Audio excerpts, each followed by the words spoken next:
The South African Communist Party has slammed ANC Secretary General Fikile Mbalula.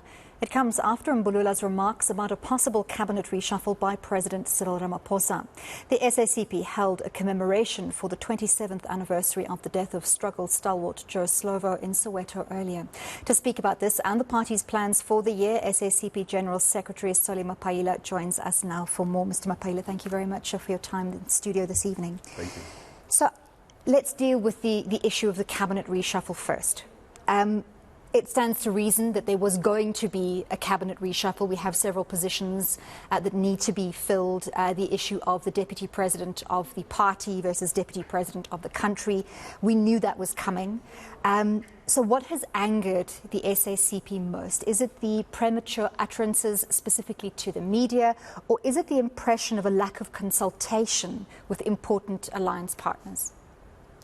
Well, firstly, is that such a matter requires extensive discussions within the alliance. And of course, the ANC is given the right to pronounce in public. But we have not even assessed the performance of these people that they're talking about.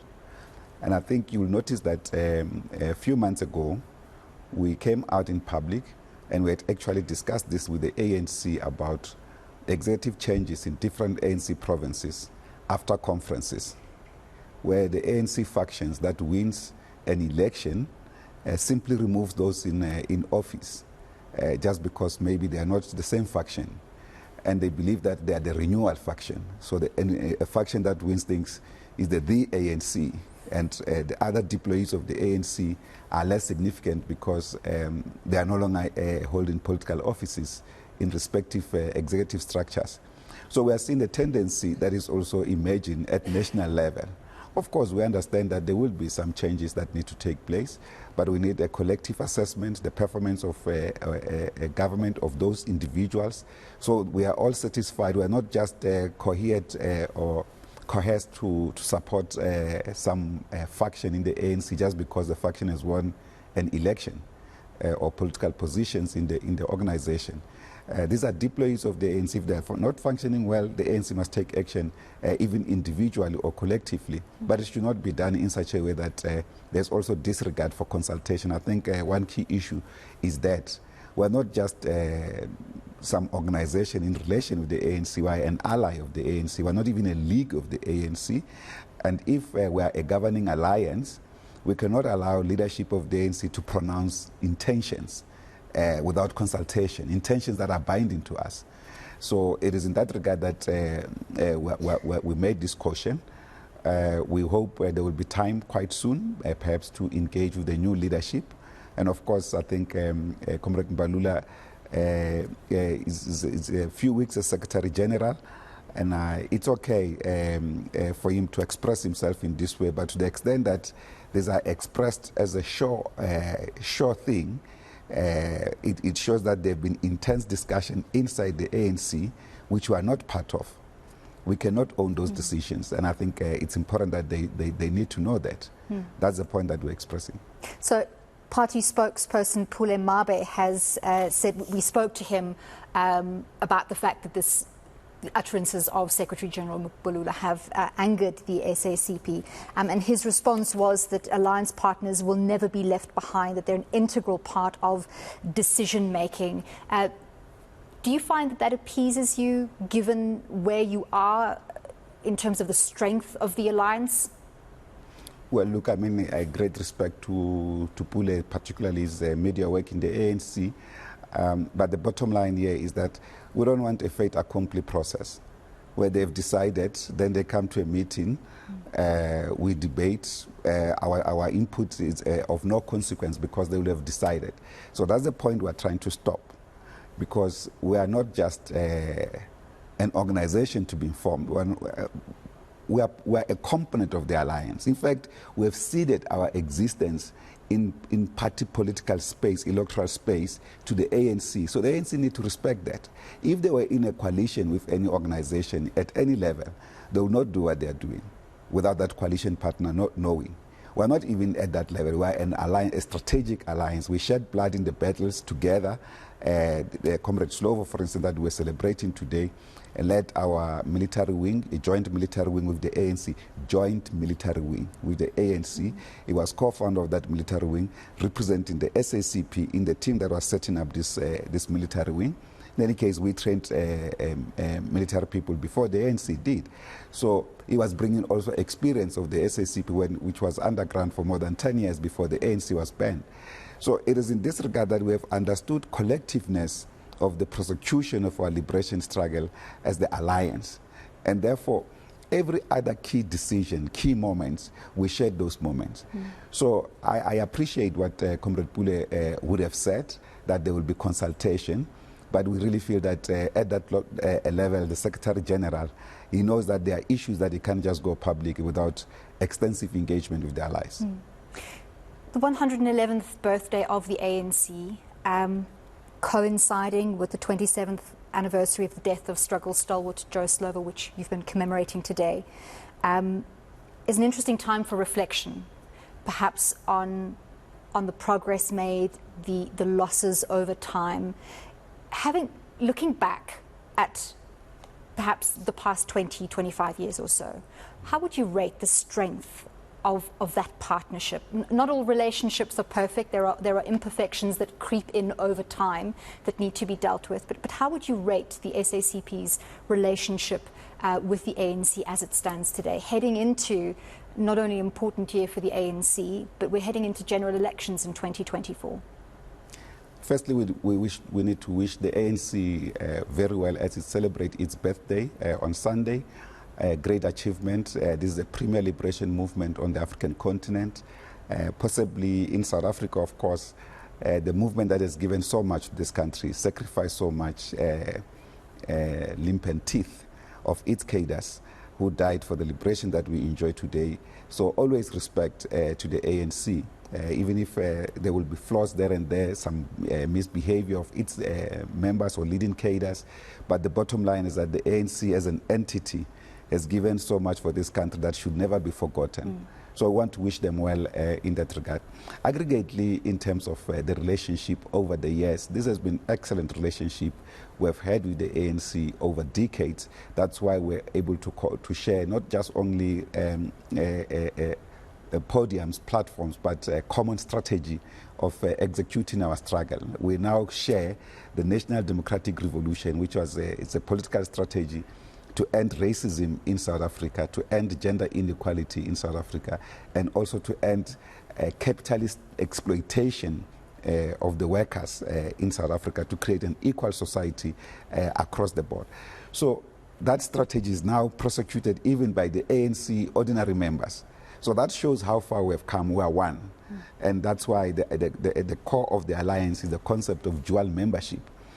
Having said all of that, I think this is attributable perhaps to Comrade Lenin, who once said that there are times when decades become days and days become decades.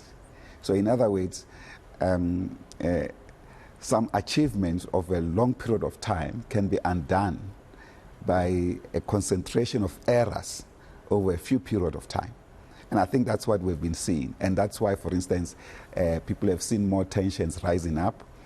We believe that the many decades that the ANC is celebrating, fighting for the liberation of this country, has been reversed, for instance, by the neoliberal economic paradigm that the ANC has chosen to implement in government. Yet its own policies point to a different direction on how to serve the people. So that's a major point of contention. And I think as we also congratulate them for completing their national conference this morning, it's also important that we'll reflect deeply on the outcomes of that a national conference with regard to economic policies. So relationship have been overall excellent relationship. There's been serious tensions in the last few years because of the direction that the ANC has taken at a point when the working class in this country have been under severe strain, feeling the pinch of capitalist exploitation with deepening poverty, inequalities in our country, including the reversals of the gains that we have made. And yet the ANC is sitting on the seat of political power, which it should exercise for the majority of the people. And this is not to say the achievement we've made over the years are less important. We have always elaborated those achievements as extremely important. The building of millions of houses free of charge to the working class, to the poor, which is never done even in socialist countries, by the way, that such properties are handed exclusively to the people. And many other things. If you look at the level of underdevelopment in our communities, the ANC has done so much. But where we are now, the people sometimes do not concern much about history. They are looking at the immediate issues that faces them in order to live for the next day. The working class is living in a crisis, food crisis, housing crisis. Every other thing about the working class in this country, it's in a crisis. 10% of the wealth of this country, or 80% of the wealth of this country is in the hands of 10% of the people. So in other words, the rich are becoming richer under a political dispensation overseen by us through the ANC.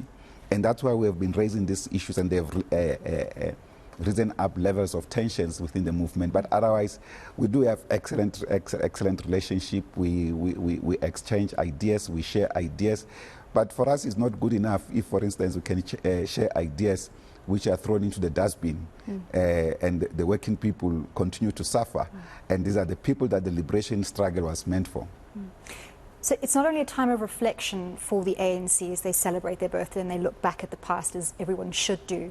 It's also a time for planning for the future. So the January 8th statement is a statement of intent. It's a game plan, a strategic course of action for the next year. Do you feel that the SACP's values, principles and strategic action points are going to be represented in that January 8th statement? The January 8th statement have always been the best expression of the best intentions of the ANC. And I'm an ardent reader or a student of the January 8th statements of the ANC. I study them. I must indicate that we have no problem much with the January 8th statements. We know they will produce a good January 8th statement. We have serious difficulties with how they implement those intentions. Or fail to implement them. Yeah, fail to implement them. The interpretation of those policy frameworks when they go into government becomes something else completely. But the January 8th statement have been good. And in the main, one may even say the January 8th statements aggregately have been betrayed by the ANC, because they failed to implement the intentions of the January 8th statement, even the manifestos themselves. I actually had even suggested to the president that because he's the president, he has the resources in government, he can set up a small unit to assess how far the January 8th statement have been implemented, not the aggregate thing that at some point Secretary General then, Comrade Mantashe, did something like that to try and prove that we are implementing the Freedom Charter in aggregate form. Because that you will always find, even if it's any other liberal or bourgeois organization in office, they can show you that we are doing something that can fit within the framework of the Freedom Charter. But insofar as the structural changes, structural anchoring of the revolution that can become irreversible insofar as it responds to the needs of the people, we have been found wanting. I've said he must establish a team independent of our critic, so that that team can say to him, here, this is the ANC policy, here is the equivalent government policy, here is the implementation. And I had actually suggested at one point that we'll be lucky to score 6 out of 10. So they are not implemented, that's a problem. And many South Africans' patience is unfortunately running out. That's also where our time runs out for this evening. But thank you very much for coming into studio and for speaking to us. General Secretary of the South African Communist Party, Fikile Mbalula, speaking to us on the 27th commemoration of the death of struggle stalwart Joe Slovo.